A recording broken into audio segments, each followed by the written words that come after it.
At 58, Michael Johnson finally revealed the 5 runners. He was scared to race.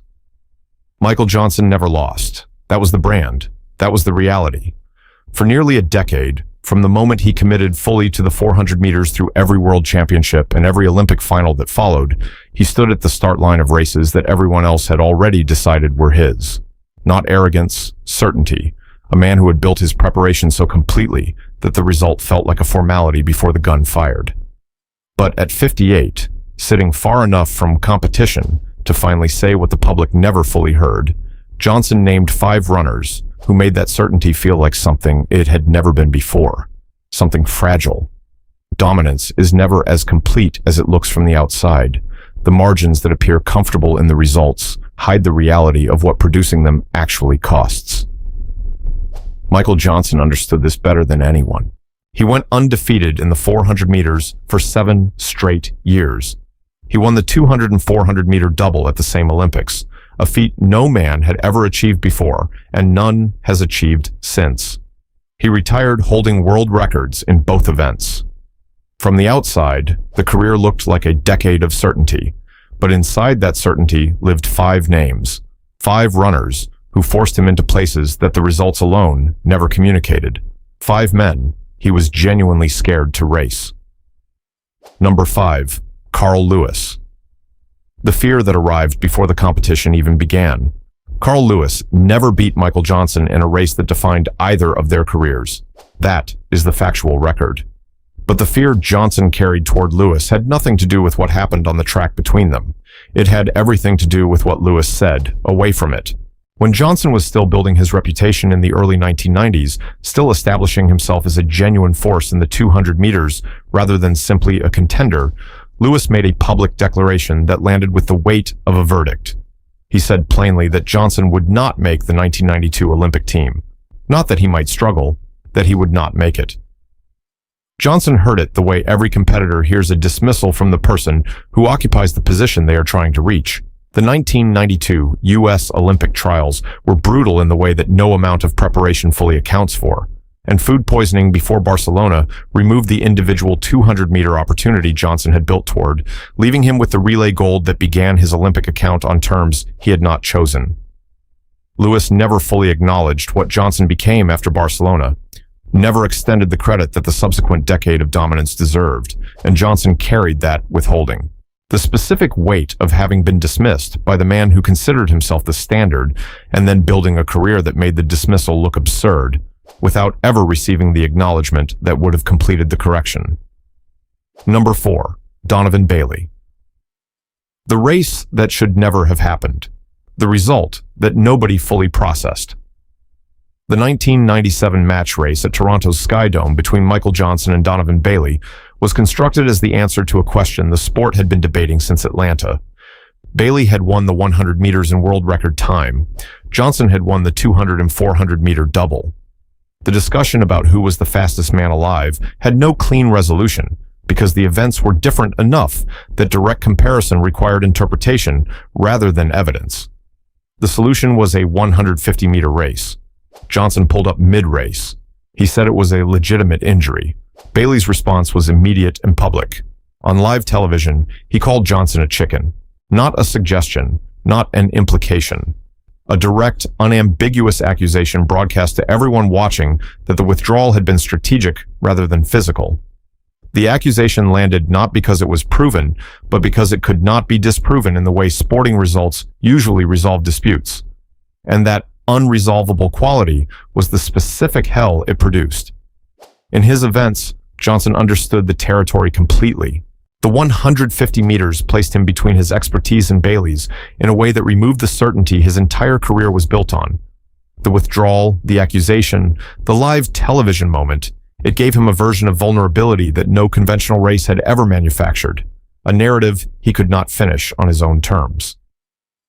Number 3, Butch Reynolds. The standard that existed before Johnson arrived and refused to simply step aside. Harry Butch Reynolds held the 400-meter world record before Michael Johnson. He ran 43.29 seconds at the 1988 Zurich Grand Prix and put a number on the board that the sport assumed would define the event for years. Reynolds was not just fast. He was the proof that the 400 meters had reached a new level entirely, that the combination of speed endurance and raw power required to run that distance at that pace had finally found its fullest expression in a single performance. Then came the doping ban. Reynolds tested positive and was suspended, fought the result through courts and sporting tribunals in a process that lasted years and produced decisions that contradicted each other depending on which authority was making them. He returned. He competed.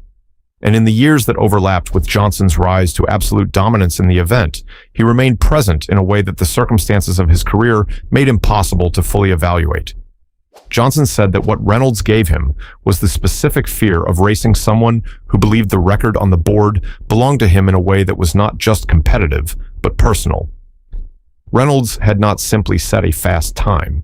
He had defined the event for a period, had occupied the position Johnson was building toward, and had done so with a combination of ability and misfortune that made the moral simplicity of straightforward rivalry impossible.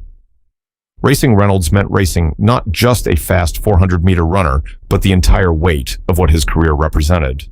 The record Johnson eventually took down, the ban that complicated everything, the return that refused to be quiet, and the specific discomfort of knowing that the man whose standard you are trying to exceed believes with some justification that the standard was never fairly taken from him in the first place. Number 2, Frankie Fredericks, the runner who gave him the most trouble. Johnson said it himself at retirement, said it plainly in a way that almost no other admission of vulnerability ever came from him across an entire career built on the projection of certainty. Frankie Fredericks ran the 200 meters in a way that Johnson found genuinely difficult to prepare for, smooth with a consistency that gave him almost nothing to work with. No bad days in the results, no races where the time revealed a vulnerability that a competitor could build around. Oslo, 1996. Fredericks ran 19.82 to Johnson's 19.85, snapping a 21-race winning streak in the 200 meters. What made this result carry a specific weight that no other defeat produced was the timing. This was not a loss in the middle of a season where recovery and recalibration were available. This was weeks before the Atlanta Olympics, weeks before the most important races of Johnson's career. The double that had never been done. The golden shoes, the 83,000 people in the stadium. Fredericks beat him on a day when Johnson was fully prepared to prevent exactly that. And then Johnson went to Atlanta and ran 19.32, the world record, the double, the performance that defined the era. But inside that definition, Fredericks existed as the proof that the margin between certainty and vulnerability was narrower than the results usually suggested. The one man who had reached Johnson when it mattered most, and gotten there just weeks before Johnson had to be completely unreachable. Number 1, Wayde van Niekerk. The fear that arrived 17 years after retirement, the name that broke something Johnson had believed was permanent. Michael Johnson set the 400-meter world record in Seville in 1999. He ran 43.18 seconds and put a number on the board that the sport spent the next decade and a half approaching and never reaching. Runners came close. The conversation about whether the record was breakable remained open in the way that conversations about extraordinary marks stay open even when the evidence suggests the ceiling has been found. But the record held. Year after year, championship after championship, the number stayed exactly where Johnson had left it. Then came Rio 2016. Wayde van Niekerk from South Africa, running from lane 8, the outside lane that conventional wisdom had always treated as a disadvantage in the 400 meters because the curve geometry and the inability to track competitors makes pace judgment more difficult, ran 43.03 seconds. The record was gone.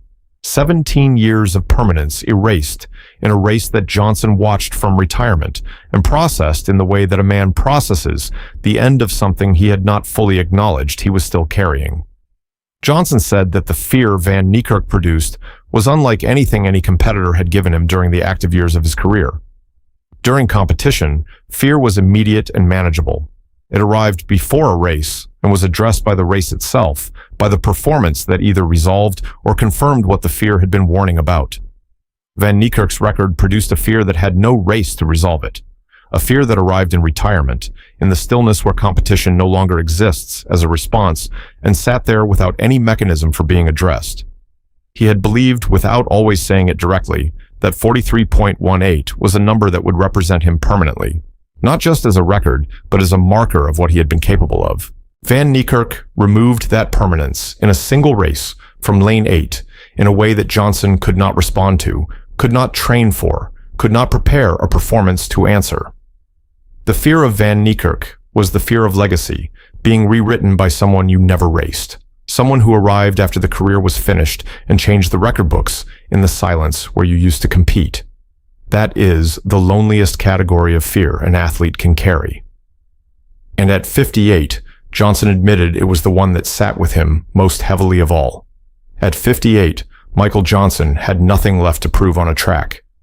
The double at Atlanta still stood alone in the history of the games. The world records, one of them gone now, but the other still present, still communicated what the career had been. The undefeated streak in the 400 meters across 7 years remained one of the most complete expressions of dominance in the history of the event. What he had left was the truth of what it had actually cost. 5 runners, 5 different versions of the same experience. Carl Lewis gave him the fear of dismissal before the career had produced the evidence to answer it. Donovan Bailey gave him the fear of a race he could not control the terms of. Butch Reynolds gave him the fear of racing someone who believed the standard was never fairly taken. Frankie Fredericks gave him the fear that his best was not automatically enough. And Wayde van Niekerk gave him the fear that arrives in retirement when the competition is gone and the record books change without warning. The golden shoes from Atlanta are still the image most people carry of Michael Johnson. The certainty, the dominance. The finish line crossed in a way that made greatness look like it had never cost anything. The 5 names he finally revealed at 58 told the other story, the one that existed beneath the certainty the whole time.